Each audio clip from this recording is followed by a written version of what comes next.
ہم ایسے ملک میں رہ رہے ہیں جس میں اللہ کا قانون نافذ نہیں ہے، جس کا مالی نظام سود اور جوئے پر ہے، ہم اس کو بدل نہیں سکتے، کیا کریں؟ کہاں جائیں؟ کس طرف جاؤں؟ کسے دیکھوں؟ کسے آواز دوں؟ اے ہجوم نامرادی، دل بہت گھبرائے ہے، کہاں جاؤں؟ دنیا میں ایک انچ نہیں ہے، کوئی ملک نہیں ہے جہاں اے اللہ تیرا دین قائم ہو، جائیں تو کہاں جائیں؟ دیکھیے ہماری بندگی جزوی ہے، نمازیں ہم پڑھ رہے ہیں، روزے ہم رکھ رہے ہیں، مسجدیں عالی شان بنائی ہیں، مدرسے بھی بہت بڑے بڑے بن گئے ہیں، واقعتاً اس میں کوئی شک نہیں، لیکن سوال یہ ہے کہ اوپر جو چھت ہے وہ تو کافرانہ ہے، قانون تو اللہ کا نہیں ہے، کتاب و سنت کے احکام تو نافذ نہیں ہے۔ ہاں نماز ہے، روزہ ہے، حج ہے، زکوٰۃ ہے، تو نماز اور روزہ تو ہندوستان میں بھی ہو رہا ہے، وہ تو چند ایک مسجدیں ہیں جنہیں وہ تاریخی اعتبار سے کہتے ہیں کہ یہ ہمارے مندر ہوتے تھے جنہیں مسجد بنایا گیا، ورنہ وہاں پر ہزاروں لاکھوں مسجدیں ہیں، آباد ہیں، لوگ نمازیں پڑھتے ہیں، کوئی روکتا ہے انہیں؟ ہم نے یہ ملک بنایا تھا کہ یہاں اسلام کا نظام قائم کریں گے۔ نماز تو آپ امریکہ میں جا کر پڑھیے، امریکہ کو کوئی اعتراض ہی نہیں، لیکن تم کہو کہ اسلام کا نظام ہم قائم کریں گے، نہیں کرنے دیں گے تمہیں کبھی بھی۔ تم چاہو کہ تم اسلام کا معاشی نظام قائم کرو، کبھی اجازت نہیں دیں گے۔ تم چاہو کہ اسلام کی معاشرتی اقدار کو تم قائم کرو، کبھی نہیں کرنے دیں گے۔ یہ ہے اس وقت جو ہمارے ساتھ پیش آ رہا ہے معاملہ، پورا مغرب اس پر اڑا ہوا ہے، اسلامی نظام کہیں نہیں آنے دیں گے۔ ہاں نمازیں پڑھو، ہمیں کوئی اعتراض نہیں، روزے رکھو، تم روزے 30 کی بجائے 100 رکھو، ہمارا کیا لیتے ہو؟ تو اب ہم جو کفر کے تحت زندگی گزار رہے ہیں اور اس اعتبار سے اللہ کی نگاہ میں ہم کافر ہیں، لیکن سوال یہ ہے کہ جائیں تو کہاں جائیں، کریں تو کیا کریں؟ نظام کفر کا ہے، قرآن کہتا ہے وَمَن لَّمْ يَحْكُم بِمَا أَنزَلَ اللَّهُ فَأُولَٰئِكَ هُمُ الْكَافِرُونَ۔ جو لوگ قرآن کی، اللہ کی اتاری ہوئی شریعت کے مطابق فیصلے نہیں کرتے، وہی تو کافر ہے۔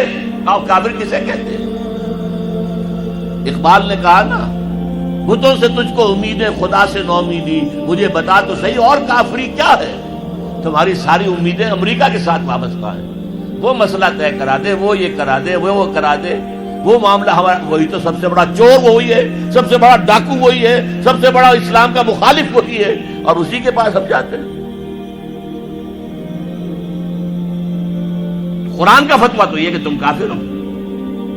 ہاں انفرادی طور پر تم مسلمان ہو، اجتماعی طور پر قومی سطح پر تم کافر ہو۔ وَمَن لَّمْ يَحْكُم بِمَا أَنزَلَ اللَّهُ فَأُولَٰئِكَ هُمُ الْكَافِرُونَ۔ یہ چھٹا، یہ 7واں رکوع ہے سورہ مائدہ کا، اور پھر فرمایا وَمَن لَّمْ يَحْكُم بِمَا أَنزَلَ اللَّهُ فَأُولَٰئِكَ هُمُ الظَّالِمُونَ۔ جو اللہ کے اتارے ہوئے قانون کے مطابق فیصلے نہیں کرتے وہی تو مشرک ہیں۔ اللہ کے حکم کو چھوڑ کے کسی اور کے حکم پر فیصلہ کر رہے ہو، اس سے بڑا شرک کیا ہوا؟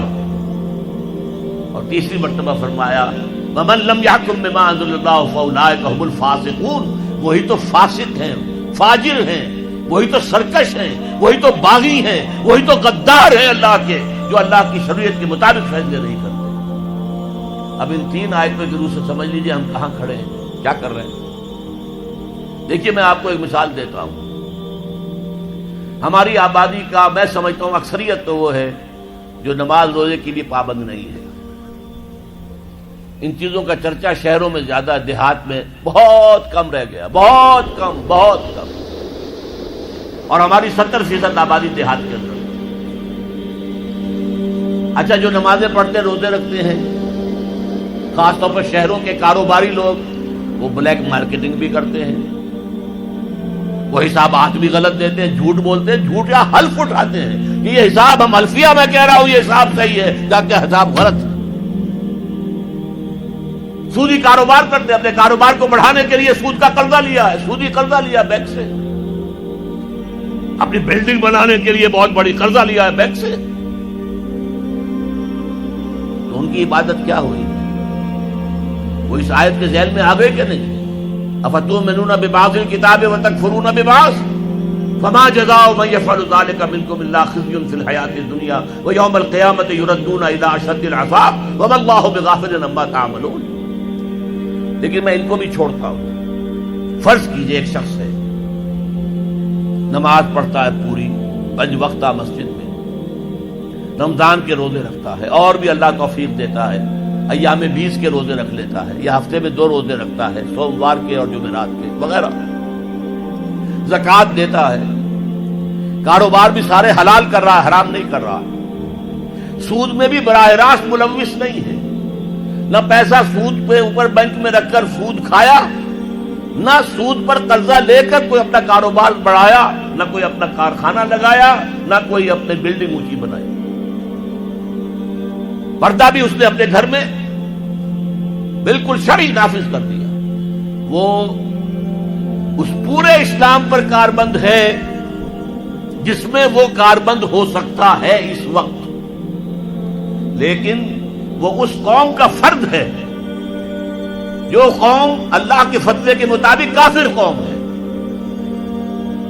جو اللہ کے فتوے کے مطابق مشرک قوم ہے، جو اللہ کے فیصلے کے مطابق فاسق و فاجر قوم ہے۔ قوم کے فرد تو ہم اسی کے ہیں، چور کا ہاتھ تو نہیں کاٹا جا رہا، ڈاکوؤں کو وہ سزا تو نہیں جا رہی سورہ مائدہ میں جو آئی ہے، ان کے ہاتھ اور پاؤں مقابل سم سے کاٹ دیے جائیں، یا یہ کہ انہیں ملک سے باہر دفع کر دیا جائے، قتلوا تقتیلا، ان کے ٹکڑے کر دیے جائیں۔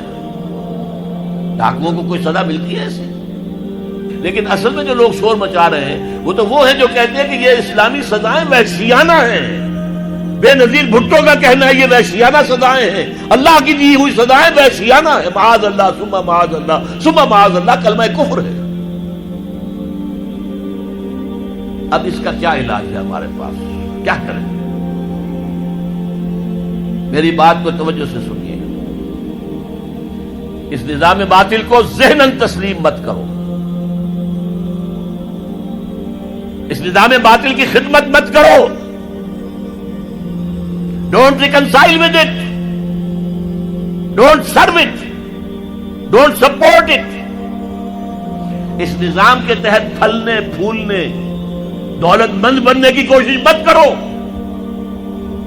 بلکہ اپنی زندگی کو سکیڑو، اپنی ضروریات کو کم کرو، اپنے آپ کو ذرا آزاد کرو، اپنا وقت، تاکہ اس وقت کو تم لگا دو اس نظام کے خلاف جد و جہد میں، ایک ایسی جد و جہد، ایک ایسی کوشش کہ اس نظام باطل کو جڑ سے اکھیڑ کر پھینکنا ہے اور اس کی جگہ نظام حق، دین حق نافذ کرنا ہے۔ یہ جد و جہد اگر کرو گے، تن من دھن لگاؤ گے، تو یہ کفارہ ہو جائے گا کہ تم کافرانہ ملک میں رہ رہے تھے، جس کا نظام کافرانہ تھا۔ تم چاہے اپنے آپ کو مسلمان سمجھتے تھے، لیکن نظام کافرانہ تھا جس کے تحت تم زندگی گزار رہے تھے۔ ہاں، اگر یہ کرو، اے اللہ میں نے اس نظام کو ذہناً تسلیم نہیں کیا، اے اللہ میں نے اس کی خدمت نہیں کی، میں نے اسے سپورٹ نہیں کیا، اے اللہ میں نے اس کے درمیان اس کے نیچے رہتے ہوئے عیش کرنے کی کوشش نہیں کی، اے اللہ بلکہ میں نے کم سے کم اپنی ضروریات کر کے وقت نکالا اور اس کے خلاف جد و جہد کی، اس نظام کو اکھاڑ کر پھینکنے کے لیے کوشش کی، اور تیرا نظام لانے کی جد و جہد کی۔ لا نہیں سکے تو اے اللہ ہم کیا کریں، ہمارے اختیار میں تو نہیں ہے، وہ آئے گا تو اسی وقت جب تیری مرضی ہوگی، تیرا منشا ہوگا، لیکن ہم نے اپنی زندگی لگا دی۔ اگر تو یہ ہے تو کفارہ ہو گیا، اللہ کے عذاب سے آپ بچ جائیں گے۔ اگر یہ نہیں کہہ سکتے، آپ تو بھر اپنے باطل نظام میں رہ رہے ہیں، عیش کر رہے ہیں، اور آپ پھیلنے پھلنے پھولنے کی کوششیں کر رہے ہیں، اور زیادہ عیش مل جائے، اور زیادہ آسائشیں مل جائے، بڑا مکان بنا لوں، اور بڑا محل بنا لوں، اور بڑی حویلی بنا لوں، اور کاروبار پھیلا لوں، 1 مل تھا 2 بن جائیں، 2 کے 3 ہو جائیں۔ اگر اس چکر میں آپ رہے اس نظام باطل کے تحت، تو آپ اسی کے ایبیٹر ہیں، آپ اسی کے مؤید ہیں، آپ اس کے سپورٹر ہیں، اور آپ بھی اتنے ہی بڑے مجرم ہیں جتنا بڑا یہ نظام مجرم